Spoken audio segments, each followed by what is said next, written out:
প্রথমেই দেখি উনি কি করে এবং কি কথা বলে, আমরা একটু প্রথমে শুনি, তারপর আমি কিছু বলতেছি।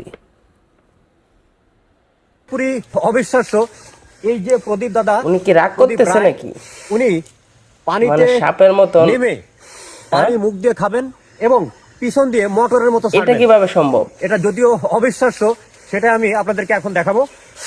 মনে হইতেছে সাপের মতো। দাদার যে এটা কি প্রস্তুতি নিচ্ছে? সেই কাজ করার আগে উনি ধরে নিচ্ছেন, হয়তো নিঃশ্বাসটা, হয়তো বাতাস শরীরের ভিতর ঢুকে নিচ্ছেন।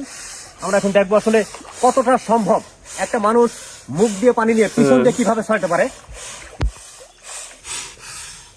ওকে, দাদা হ্যাঁ, ডুব ঢেলে দিলেন, দাও। দাদা ডুব দিলেন, দেখি এরপর কি করেন।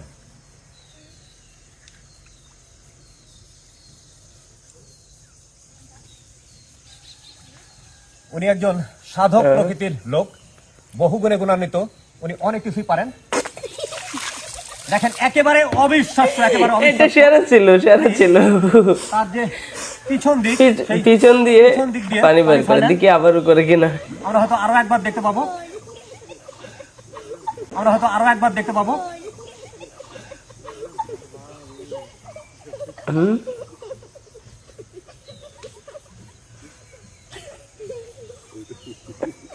এটা একজন সাধারণ মানুষের পক্ষে, ও নো, দেখতে পারলেন, এটা একজন সাধারণ মানুষের এটা পক্ষে জোর আসলেই ছিল, অসম্ভব। এটা জোর ছিল।